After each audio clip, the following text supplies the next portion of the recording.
और ये परदेश है, ये आपका देश है, अंधकार और अज्ञान का देश। यहाँ ज्ञान और प्रकाश का देश। और परदेश में आप अपना घर बना रहे हो।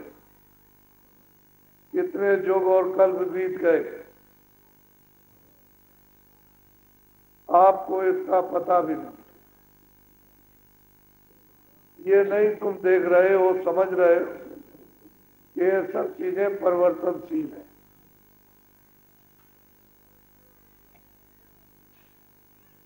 यहाँ कोई चीज स्थिर नहीं रह सकती, ना रह सकेगी। ऐसे देश में अड्डा जमा रहे हो, परदेश में आए हो, समझदारी से रहो, समझदारी से देखो, समझदारी से चलो और अपने देश की तलाश करो, अपने घर की, अपने उस प्रभु की, उस पिता की खोज करो कि वो मिल जाए। इस परदेश में आपका पिता नहीं है, ना आपका देश है, इसलिए तुम रोते गाते हो, तुम झगड़ते हो, मारते हो, पीटते हो, गाली गलौज करते हो। ये आपका घर। प्रदेश में उसने एक कानून बना दिया, एक नियम बना दिया है कि जो मेरे नियम का उल्लंघन करेगा उसको सख्त सजा दी जाएगी। उसने 4 खाने, 84 लक्षयोनियां, अर्थात उसने नर्क बनाए और मनुष्यों को पूरा अधिकार प्रदेश में दे दिया कि तुम अच्छा से अच्छा करो, बुरा से बुरा करो। हमारी तरफ से कोई भी रोक टोक नहीं है। ये प्रदेश का मालिक अलग है, उसने नियम बनाया और आपको अधिकार दिया। जब अधिकार आपको दे दिया और रोक टोक नहीं है तो आपको समझना चाहिए था। ये बताया गया था कि जो जो करेगा उसका फल उसको भोगना पड़ेगा, अच्छे का अच्छा और बुरे का बुरा। तुम नहीं देखते हो लूले लंगड़े, अंधे बहरे, गरीब और तरह तरह के रोगी बीमार, तुम देखते नहीं हो पशु पंछियों में लूले लंगड़े, अंधे बहरे, तुम जानवरों में नहीं देखते हो। उसने ये जेल खाने बनाए। तुम मनुष्य है, शरीर में जो जो गलतियां करोगे वो उसमें सजा दी जाएगी। वो आपको छोड़ नहीं सकता, उसका नियम बनाता। फिर तुमको कितना दुख मिलेगा, रोगे चिल्लाओगे, कोई सुनेगा नहीं, कोई आवाज नहीं पहचानेगा, कोई खाना नहीं देगा, पानी नहीं देगा, दवा नहीं देगा। किए हुए कर्म का आप दंड पाओगे। ये परदेश है। जो महापुरुषों ने आपको जो संदेश दिए, जो आपको याद कराया, उसकी कोई तलाश करना चाहिए। लेकिन रामायण को भूल गए और जो उपदेश किया था आध्यात्मिकवादियों ने, योगियों ने, ज्ञानियों ने, महापुरुषों ने, उसको भी भूल गए। अब परदेश में यहाँ अपना घर बसा है। तुमको ये मालूम नहीं है कि कितने पुण्य किए होंगे, कितनी तपस्या की होगी सतयुग में, त्रेता में, द्वापर में। उन सब का पुण्य जमा हो गया तो मकान मालिक ने आपको मौका दिया, अवसर दिया है कि लो अब की बार तुमको अनमोल ये मनुष्य शरीर देता हूं, इसकी कोई कीमत नहीं। सारे संसार का धन, हीरे जवाहरात, सोना चांदी रख दिया जाए और कहा जाए कि इस बच्चे को इस बुढ़े को, इस जवान को खड़ा कर दो तो नहीं खड़ा कर सकते। ये मनुष्य शरीर अमोलक है, उसने आपको थोड़े दिन के लिए दिया। जब उसने धरोहर आपको दी है थोड़े दिन के लिए कि मैं स्वच्छ और शुद्ध और साफ पवित्र तुमको मकान देता हूं, तुम इसमें बैठ करके अपनी जीवात्मा को जगा। उसका मतलब ये नहीं था कि खेती छोड़ना, दुकान छोड़ना, दफ्तर छोड़ना, बाल बच्चों की सेवा, ये कुछ नहीं। खेती करो, दुकान करो, दफ्तर का काम करो, पहले बच्चों की सेवा करो। ये बताया था कि इसको शुद्ध रखना। हमारे दिए हुए औजार आंख है, कान है, जबान है, मन है, बुद्धि है, चित्त है और अंतःकरण, इसमें जो जीवात्मा बैठी उसको गंदा मत कर। तो आपने किसी की बात मानी, सुनी, किसी की तो गंदा कर दिया। उसने आपको तो थोड़े दिन के लिए दिया, समय पूरा होते ही, स्वाद की पूंजी तुमको मिली है, उसको पूरा होते ही फौरन मकान मालिक सिपाहियों को बुला के परवाना काट दिया। जाओ, हरि सिंह, करण सिंह, श्यामवती ये रहती है, इसका समय पूरा हो गया, जाओ, 1 मिनट भी न लगे मकान खाली। आवाज दे सिपाही, हे रामवती, श्यामवती, करण सिंह, तुम्हारा समय पूरा हो गया, मालिक का हुक्म हो गया है, तैयारी करो, मकान खाली करो। उनकी आवाज को सुनकर आप अंधे, बहरे, जबान बंद, गिर जाओगे, किसी को नहीं पहचानोगे, किसी की सुनोगे नहीं, सब लोग दौड़ पड़ेंगे, क्या हो गया, अभी तो ठीक था, ये क्या हो गया, कुछ नहीं। तब तक एकदम सीधे आए और सिपाही गिर पड़े। मालिक का एक उम्र मकान, क्या सेकंड लगेगा, मिनट लगेंगे मन को, बुद्धि को, चित्त को, प्राणों को, जीवात्मा को इस किराए के मकान से निकालना। ये क्या है? माया की छाया। ये जो दिखाई देती है छाया, ये क्या है? माया की छाया। इस छाया से इसकी रक्षा करो, खाना भी दो, कपड़े भी दो, दवा भी दो। मना कौन करता है? इसकी रक्षा करो, इसको निरोगी रखो, रोगग्रस्त न हो जाए।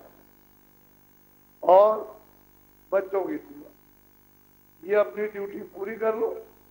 ये कौन कहता है कि तुम लाख छोड़ दो, करोड़ छोड़ दो और 1000 बीघा छोड़ दो, तुम 100 मकान रखो, तुम दुनिया की दौलत रखो, लेकिन ये तो समझो कि छाया है, किसके काम आने वाली है? ये क्या है? पंचभौतिक शरीर, ये छाया। इस छाया की इसलिए मलम पट्टी करो कि इसमें चेतन जीवात्मा भगवान का अंश बन है। इसलिए फिर इसी में इस जीवात्मा को जगा लो और मौत मरने के पहले भगवान के पास जहां से आए हो, ये तो यहाँ से, ये तो तुम्हारा घर ही नहीं है, ये तो दंड है, सजा है, ये कारागारों में, ये आपका घर है। अगर आपका घर होता तो आप हमेशा, तो इससे काम हो, समझ बूझ करके छाया है। जब इसमें से जीवात्मा निकाल दिया तो मकान ये पड़ा है, ये इसके काम आएगा या ये इसके काम आएगा? कपड़ा डाल दोगे, घेड़ा हो जाएगी, ले चलोगे, गड्ढा खोदोगे, लकड़ी रखोगे और जला के खाक कर दोगे, ये अंतिम काम।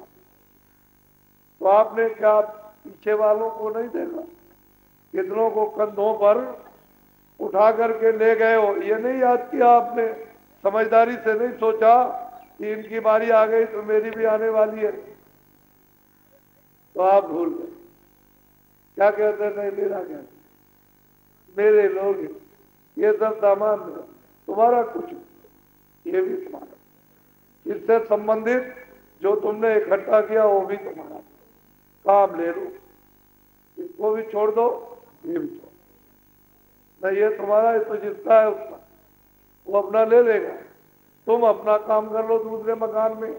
तो आपने इसकी फिक्र इसकी किताब, किताबों में क्या लिखा था? महात्मा के पास जाओ,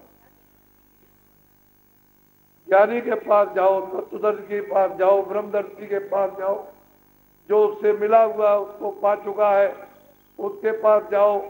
तुम अज्ञानी हो, तुम भूले हुए हो, तुम अंधे हो, तुम बहरे हो, तुमको दिखाई नहीं देता है, सुनाई नहीं देता तुमको, उनके पास जाओगे तो तुमको ज्ञान मिलेगा, शक्ति मिलेगी, आनंद मिलेगा। आपने उनकी खोज तलाश की, ऐसे ही समय बिता दिया, इसी में सब बेकारों में, बुराइयों में बिता दिया। क्या आपको ठीक है, आपने सोचा था हमारे पास कुछ नहीं है, खेती हो जाए, दुकान हो जाए, नौकरी करें, हमको धन मिले, हम सामान ले, मकान बनाए, बहुत से सामान रखे, सोना चांदी जमा करें, सब कुछ किया आपने। किसके लिए? सुख के, शांति के लिए, आराम के। तो फिर आपको दुख क्यों मिला? अशांति क्यों मिली? क्लेश क्यों, बीमारी क्यों मिली? आपने तो साधन किया था सुख का, मिला क्या? दुख, क्लेश मिला, रोग दोग मिल गए। तो इससे ये मालूम हुआ है कि आपने जो मेहनत की है वो व्यर्थ, समझ बूझ के मेहनत नहीं की, अनजान में की। समझ बूझ के करते तो फिर ये बात नहीं, खेती करते, दुकान करते, दफ्तर का काम करते, मजदूरी करते, बच्चों की सेवा कर लेते, और ये समझते हैं कि कुछ नहीं, ये भी कुछ नहीं है, ये तो थोड़े दिन के लिए मिला है, अपना काम करने के लिए, अपनी जीवात्मा को जगाने। तो आपने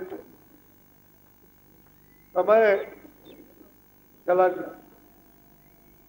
मालूम है आपको, महात्माओं ने कहा है कि बचपन में कुछ नहीं कर सकते हो, किशोर अवस्था पढ़ने लिखने की होती है, उसमें भी कुछ नहीं, जवानी आती है, व्यापार करो, नौकरी करो, खेती करो।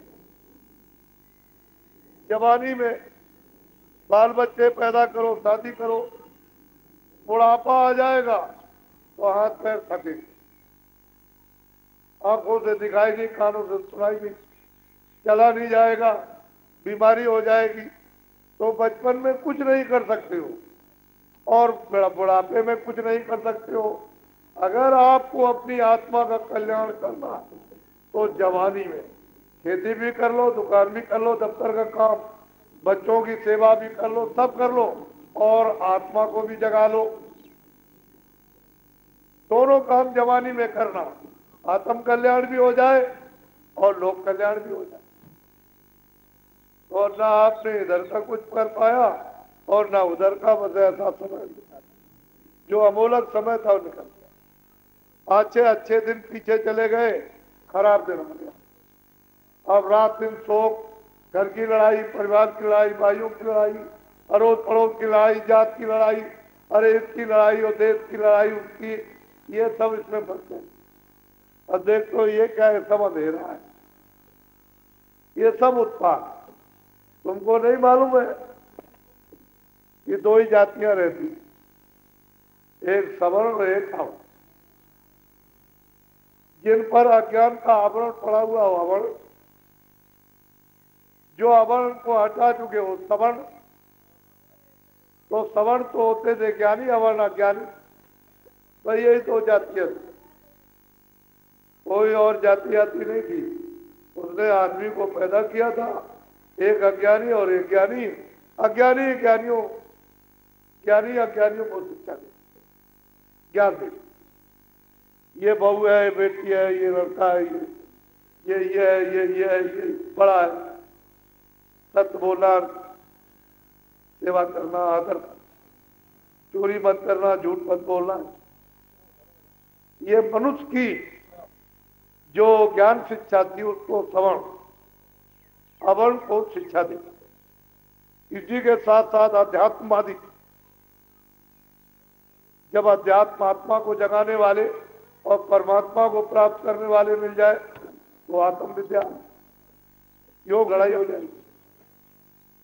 ये भी नहीं समझ पाए कि हमको मनुष्य बनाया था, भगवान ने हमको अधिकार दिए थे और अच्छे बुरे की पहचान कराई थी कि ये अच्छा, ये बुरा, ये पाप, ये पुण्य है, इसको करना, इसको मत करना। ये दो ही बातें तो थी। तीसरी क्या बात, ये बुरा हो गया, इसके करने से दुख मिलेगा, तकलीफ मिलेगी, बीमारी मिलेगी, तरह तरह का क्लेश मिलेगा, गरीब हो जाओगे, लूले होगे, लड़ने होगे। अंदर ये अच्छा है, इससे तुम अच्छे हो। दो ही तो बातें। क्या बात है, ज्ञानी इसका ज्ञान कराएगा। और जब ज्ञान हो जाता था तो हम लोग अच्छाई बुराई को पहचानते थे, बुराई नहीं करते थे।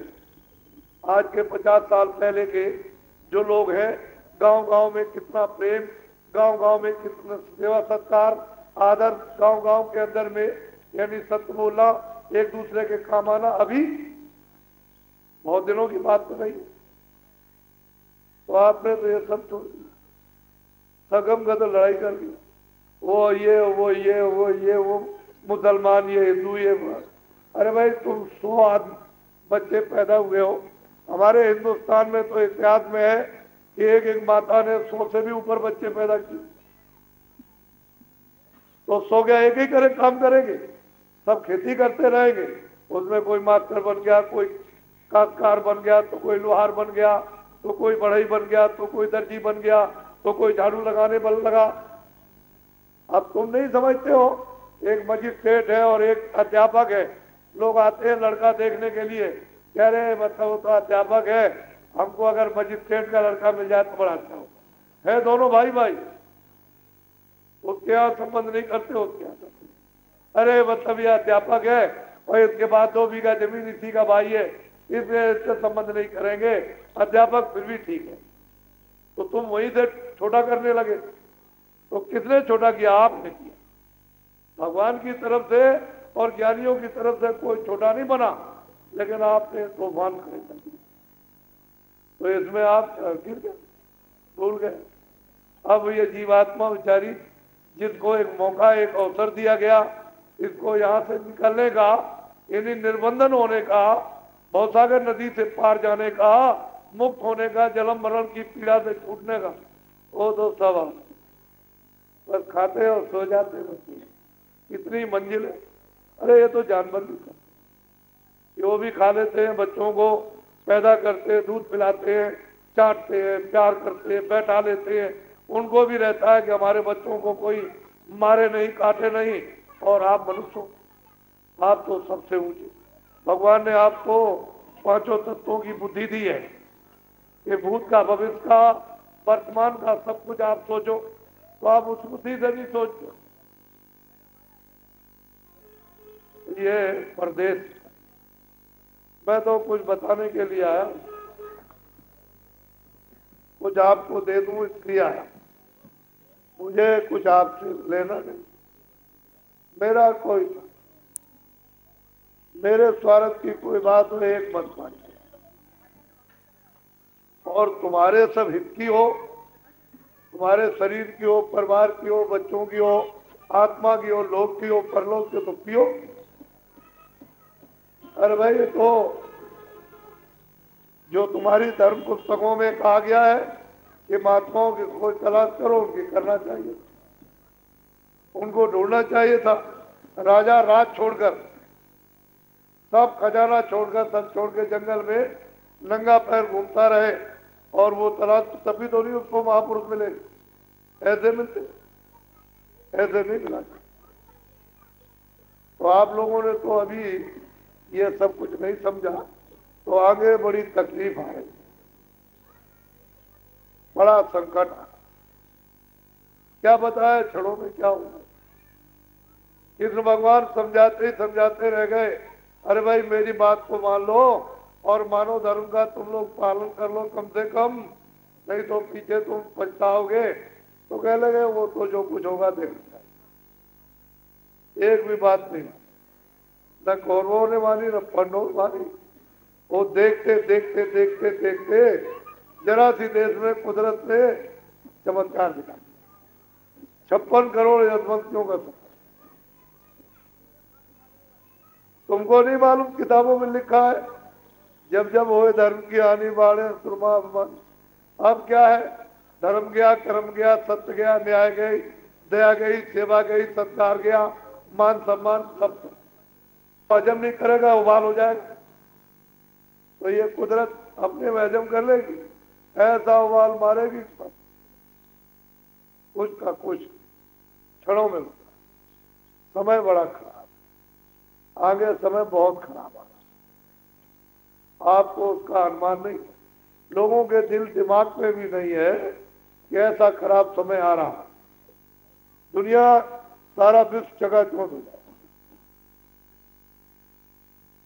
तो मैं तो ये चाहता हूं कि आप जो समय बचा हुआ चलते चलाते कुछ अपनी जीवात्मा के लिए भी कुछ, क्योंकि ये तो मेहनत आपने जो कुछ भी की है वो तो इसके लिए। तो मैंने तो नहीं कहा कि फेंकी, आप इसको रखो, लेकिन जो इसमें जीवात्मा है उसके लिए आपने आज तक कुछ, उसके लिए भी कुछ कमा कर जमा कर लीजिए। जब ये सब कुछ और ये छोड़ करके जब विवश होकर के लाचारी में हुक्मनामा आएगा और जब आपको जबरदस्ती से निकाला जाएगा तो जल मत मरा तो सह तो कोई, वो कोई लिख नहीं पाता, इतनी पीड़ा हो जलने की और मरने की। उसके लिए महात्माओं ने कलम छोड़ दी। तो कुछ जीवात्मा के लिए भी कुछ जमा कर लीजिए। जब ये यहाँ से चलने लगे, निकाली जाए, तो हमारे पास में धन जीवात्मा का जमा रहे, तो वो जन्म की पीड़ा, मरण की पीड़ा, 84 का चक्कर, नरकों की आत्माओं से बचत हो जाए। तो कुछ कर लो चलते चला, अच्छा रहेगा। ये समय बड़ा खराब। तो मैं कुछ आपको दूंगा, घबराओ मत। वैसे हमारे धर्म पुस्तकों ग्रंथों ने बताया कि आप शाकाहारी रहो। छोटा बच्चा होता है 2 महीने का, 4 महीने का, तुमने देखा होगा जब वो जीवात्मा निकाल दी जाती है तो माता कितना विलाप करती है, लेकिन घर में नहीं रख सकते वहां। उसको ले जाओगे कपड़ा डालकर और चले जाओगे आंसू बहाते हुए, और वहां नदी में या किसी तालाब में या गड्ढा खोद के गाड़ दो। घर में आओगे, कुएं पे जाओगे, कहीं नल पर, तो फिर कपड़े धोगे, स्नान करोगे। भाई पूछा किसी ने क्यों धो रहे, कह लगे शुद्ध हो रहा। क्या कर रहे, तुमने अशुद्ध क्या किया? कह लगे वो लड़कियों को फेंक क्या, वो क्या था? कह लगे मुर्दा था, मिट्टी। अरे भाई मिट्टी थी, मिट्टी तो मिट्टी है, मुर्दा तो मुर्दा ही होता। आदमी का मुर्दा, आदमी का मतलब है मिट्टी, पशु का मुर्दा, पंछी का मुर्दा, कीड़ों का मुर्दा, उसको मतलब घर में रखा जाता है, बाहर घर में मत रखो, शाकाहारी मत।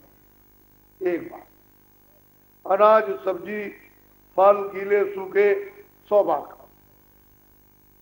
घी दूध जो है 100 बार खाइए। 100 कपड़े रोज बदलो, वो आपकी। मैं आपको ये कह दूं कि नंगे हो जाओ तो मत हो। शाकाहारी, बीड़ी तंबाकू सिगरेट हुक्का पियो, मैंने तो कभी नहीं पिया, लेकिन और कोई ऐसा नशा मत करो जिससे तुम्हारी बुद्धि पागल हो और तुम चले जा रहे हो, सामने खंबा खड़ा, उसी में लड़ गए, या गड्ढा उसी में पैर चला गया तो नीचे गिर गए, टांगे टूट गई। ऐसा नशा कोई नहीं, समझ लो। ये सब तुम्हारे हिस्से, बच्चों के लिए, बच्चियों के लिए, देवियों के लिए, घर के लिए। अरे भाई क्यों ऐसा करते हो? लोग के लिए, परलोक के लिए। ऐसा नशा करोगे कि बुद्धि काबू में नहीं, शरीर काबू में। क्या हो? घर का पतन, समाज का पतन, जाति का पतन, देश का पतन, अपना पतन, अपनी आत्मा का पतन। क्यों ऐसा कर? अरे भाई एक एक चीज चुनकर उसमें गांठ लगा दो, वही तुम्हारे काम आएगी। हैवान पशु मत बनो, मनुष्य इंसान बनो, यही तभी तुमको सुख मिलेगा लोक, और तभी तुमको परलोक का सुख मिलेगा। और तुम हैवान पशु बन गए, तुमको जीवन का क्या तुमको मतलब है कि तुम्हारी आत्मा क्या गति होगी। इसलिए मोटी मोटी बातें जो है उसको सब लोग मिलजुल करके रहो, घर गृहस्थी में, अड़ोस पड़ोस में, भाइयों भाइयों में, अगल बगल में, जात पे जात कोई हो। हम तो कोई जात समझते नहीं, हम तो यही अज्ञानी और ज्ञानी, सवर्ण ज्ञानी है और अवर्ण जो है अज्ञानी हमारी तरफ। लेकिन तुमने जो बनाया काम से जाति बना दी तो तुम रखो, हम उसके लिए थोड़ी कहते मेड रखी, लेकिन मनुष्य तो बन जाओ। मनुष्य के एक ही गुण है कि दया हो, सत्य हो, सेवा हो, दया हो, आपस में एक दूसरे का आदर सत्कार, जो सद्गुण है मनुष्य की वो आना। और इन गुणों के आने पर ही आप भगवान का भजन कर सकते हो, जीवात्मा को जगा सकते हो। तुम्हारे अंदर तो खजाना भरा हुआ, ये मनुष्य मंदिर में जीवात्मा दोनों आंखों के बीचों बीच बैठी हुई है।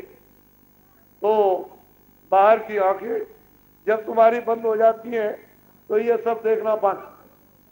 तो जीवात्मा की आंख बंद हो गई, क्या नाम शिव नेत्र, तीसरा नेत्र दिव्य दृष्टि तुम्हारी बंद हो गई तुम्हारे कर्मों से। तो तुम भगवान की सृष्टि को और देवताओं को, भगवान को इसलिए नहीं देख सकते हो जब तक तुम्हारी आंख न बन जाए।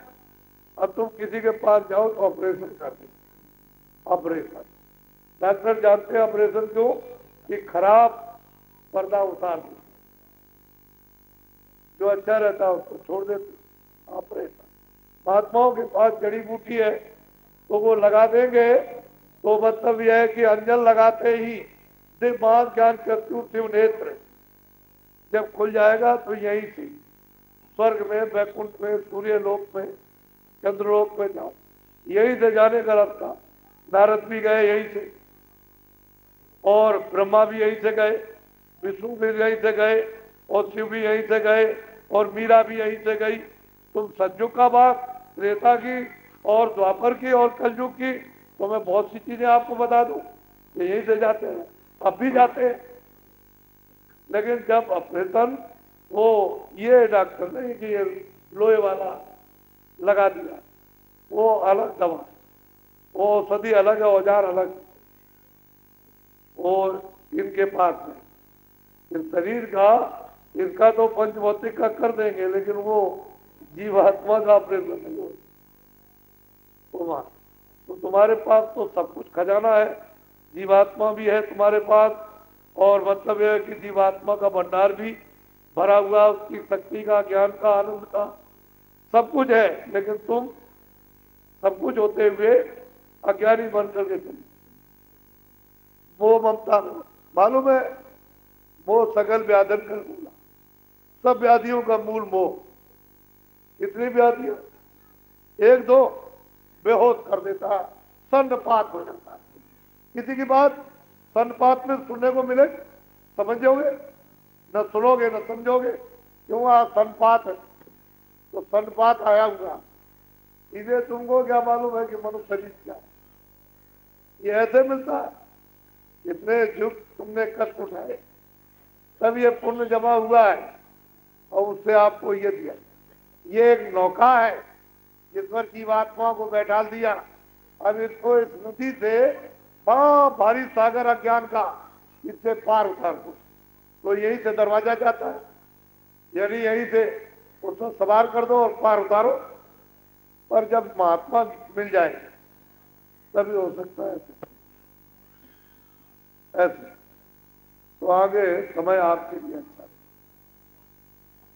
ये सारे विश्व के लिए बहुत ही खराब समय आ रहा है, और सारा विश्व रोएगा, भारत भी रोएगा, क्योंकि आपने धार्मिक भूमि को, कर्म भूमि को भोग भूमि बना दिया। भोग हो, इंद्रियों के भोग हो, वहां जान पहचान ये वो कुछ, जैसे और देश अन्य देश भारत को छोड़कर के भोग भूमि थी, और ये धर्म भूमि थी, कर्म भूमि। तो यहाँ कर्म करते थे, धर्म करते थे। यहाँ अच्छा बुरा समझा जाता है, बाहर में भोग भोगा जाता। इंद्रियों के भोग, तो आपने इसको भोग मूवी बना लिया तो पलटा खाएगा, उलट पलट होगी। और ऐसे वैसे नहीं, ऐसी चीजों से उलट पुलट होगी जो आपकी समझ में नहीं आती। तो अब मैं आपको कुछ देना चाहता हूँ, वो दीजिए, क्योंकि मेरे पास समय नहीं है। मैं तो अचानक में मथुरा से निकल पड़ा हूँ कि अच्छा चलो भाई, लोग बहुत चारों तरफ चिल्ला रहे, तो निकला कि अच्छा चलो आगे तो लोगों को समय मिल जाएगा। लेकिन जो जल्दी आया हूँ जयपुर में, ये शाम को ही सूचना दी और पहुंचा, तो इधर आपके मालपुरा इधर कार्यक्रम करता हुआ आ रहा। 30 तारीख से शाम से कार्यक्रम कर रहा। आज मतलब यह है कि 2 तारीख, आगे भी इसी तरह से कार्यक्रम 1 महीने का। अभी तो 1 महीने का है, पर बाद में बढ़ भी सकता है। तो लोग बड़ी मांग कर रहे हैं और अब चाहते भी हैं कि हमको कोई सही दिशा, सही रास्ता हमको मिल जाए। घर का, गृहस्थी का, कामकाज का, देश का एक सही रास्ता मिले तो अच्छे लोगों की तो जरूरत आपको घर में भी है, समाज में भी है, जाति में, स्कूल में भी है, हर जगह, दुकान में भी, दफ्तर में भी अच्छे आदमी चाहिए। अच्छा नहीं मिलेगा तो फिर बड़ा मुश्किल है। तो फिर महात्मा कोई मिल जाए, कोई दाढ़ी बाल का नाम तो महात्मा है कि बहुत मतलब ये सोना चांदी उसको महात्मा, उसका नाम महात्मा नहीं। तो सारे संसार की जमीन दे दो, उसका नाम महात्मा नहीं। जिन्होंने अपनी जीवात्मा को जगा लिया और भगवान का साक्षात, जैसे हमारी दोनों आंखें आपको देख रही और आप हमको देख रहे हो, भगवान भी ऐसे ही दिखाई देता। वो अरूप नहीं है, वो तो पहले ही रूपमान है, लेकिन तुम्हारी आंखें बंद है इसलिए वो अरूप है, उसका कोई रूप नहीं है। फिर तुम्हारी आंख बाहर की बंद हो जाए तो ये सारा संसार अरूप हो जाएगा, क्योंकि तुम किसी रूप को देख ही नहीं सकते हो। तो उधर की आंख बंद हो गई, कहते हो भगवान अरूप है, उसका लोक उसके अरूप है, स्वर्ग वैकुंठ अरूप है और ब्रह्मांड अरूप है, वो सब आंखों से दिखाई देते, सबका, सबकी रचना। ये क्या रचना? ये तो कुछ भी नहीं है। यहाँ ये क्या चीज है? कुछ, ये सूरज उलज का कुछ नहीं है प्रकाश। ये तो जैसे मतलब यह कि यहाँ पर जैसे वो चुगनू जैसे चमकता वैसे, और वहां तो प्रकाश ही सृष्टि, कभी सुबह शाम होती नहीं। सूरज न डूबता है न निकलता है वहां, न इस तरह की मारदाड़, न हिंदू मुसलमान, न मस्जिद और मंदिर, न कपड़े पहनो, न दफ्तर। अरे वहां तो बड़े ही स्वच्छ और पवित्र लोग, और रचना एक से एक अद्भुत अद्भुत। क्या रचना? कुछ तो देखते ही रहो। ऐसे ऐसे वृक्ष हैं, जैसे सारा संसार, ऐसे ऐसे वृक्ष तो कितने खड़े, अनगिनती। अरे भाई तुम्हारे ही यहाँ से नकता जाता, तुम्हारे ही मनुष्य शरीर से, लेकिन अब तुमको उसका भेद नहीं मालूम, उसका राज नहीं मालूम। जो गोपनीय है, जो उसका राज है, न मुसलमानों को मालूम न हिंदुओं को, और झगड़ा कर रहे हैं। कोई इस बार मर रहा, कोई इस बार मर रहा। आखिर मनुष्य को मारकर कितना बड़ा अपराध लगता है, छोटा मोटा अपराध लगता, मनुष्य मारने की बहुत बड़ी हत्या होती है, बहुत बड़ी सजा मिलती है। इसलिए मैं तुमको कहना चाहता हूँ, आप लोग कुछ ले लीजिए, मेरे पास समय नहीं, और मेरे पर मेरी मांग इतनी है कि दोबारा यहाँ आना बड़ा मुश्किल। मैं सब प्रांतों में घूमता रहता हूँ और सब प्रांतों में मांग रहती है। वैसे तो मैं 56 से राजस्थान में आ रहा हूँ, मेरा इधर बहुत भ्रमण किया हुआ है। ऐसा नहीं है कि मैंने करीब पूरा राजस्थान देखा, तो कोई आज तो मैं नहीं आ रहा हूँ। महाराष्ट्र मेरा देखा हुआ, गुजरात मेरा देखा हुआ, वहाँ मतलब मध्य प्रदेश है, उड़ीसा है, आपके केरल है, आपके मतलब तमिलनाडु, आपके मतलब यह है कि आंध्रा है, मैं इधर आसाम में, नागालैंड में, मेघालय, आपके बंगाल में, बिहार में, इधर मतलब एक हरियाणा, मैं घूमता ही रहता हूँ और लोगों को एक सही उनको दिशा देता हूँ कि भाई तुम ये सब काम करते हो।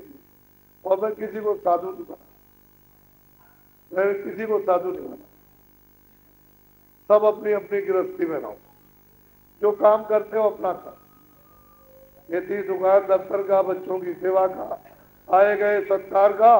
उनसे बस इतना ही कहता हूं कि जब तुम्हारे पास कोई भी समय ना हो, चारपाई में सोने जाओ तो सोने के पहले 15 मिनट हमको समय दे दो। 23 घंटे तो आप अपने काम के लिए समय निकालो और 1 घंटे के लिए आत्मा को जगाने के लिए, भगवान की प्राप्ति के लिए समय निकालो, अलग कर दो। 1 घंटा अलग करो, 23 घंटे इसके लिए और 1 घंटा जीवात्मा, और उसमें भी एक साथ नहीं, कभी 2 मिनट, कभी 5 मिनट, कभी 10 मिनट, सुबह, कभी रात को, कभी शाम को, कभी किसी टाइम पर, कभी किसी टाइम पर, सब मिलाकर एक। अब इतना नहीं तुम समय अपनी जीवात्मा के लिए निकाल के दे सकते हो तो अब क्या करें, फिर तुम्हारा दुर्भाग्य, फिर गए मनुष्य शरीर से, ये तो डाल टूटी फिर ये मिलने वाली, ये मानो शरीर हाथ से गया तो दोबारा फिर नहीं मिलेगा। ये घर की बात आपकी नहीं है, इसलिए आप लोग इस पर विचार करो और जो असली चीज है उसको दे। तो मैं आपको कुछ दूंगा, नामदान दूंगा आपको, आत्मा का सबसे बड़ा धन। क्या ये जो सादे कपड़े पहने नामदारी, 5 नाम,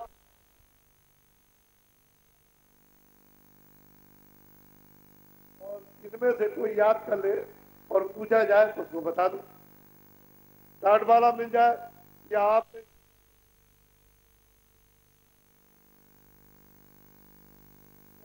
कभी कुछ किया इस तरह से, कभी मतलब यह भजन पर बैठे नहीं बैठे, ऐसा कभी ध्यान किया, कभी नहीं। शुरू शुरू में ऐसा होता, लेकिन जब करने लगोगे तो शुरुआत होगी। ये इनको आपको याद करा, मैं रात को यही रहूंगा। तो आपको अपनी अपनी जातियों में, हिंदू है, मुसलमान है, सिख है, ईसाई है, उनमें भी बहुत सी जातियां, मुसलमानों में, सिखों में भी बहुत सी जातियां, हिंदुओं में भी बहुत सी जातियां हैं। तो आप अपने अपने में रहो, लेकिन सवाल और सवाल, एक ज्ञानी और दूसरा ज्ञानी। ये इसलिए था कि आपको ज्ञान दे, जब ज्ञान दे देंगे, ज्ञान मिल जाएगा तो आप भी सवर्ण हो गए।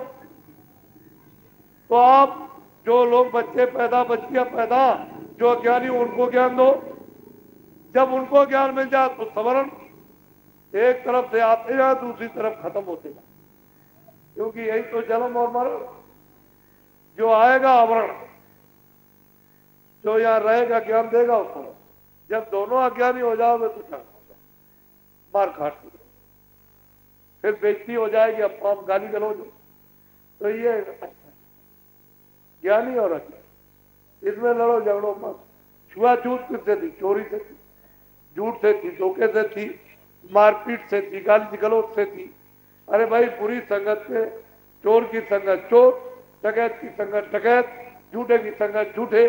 तो ये बच्चों को रोका गया था, बच्चे बच्चियों को, कि वहां सोबत संगत में मत बैठना, नहीं तो बुरा कर, गाली सीख जाओ,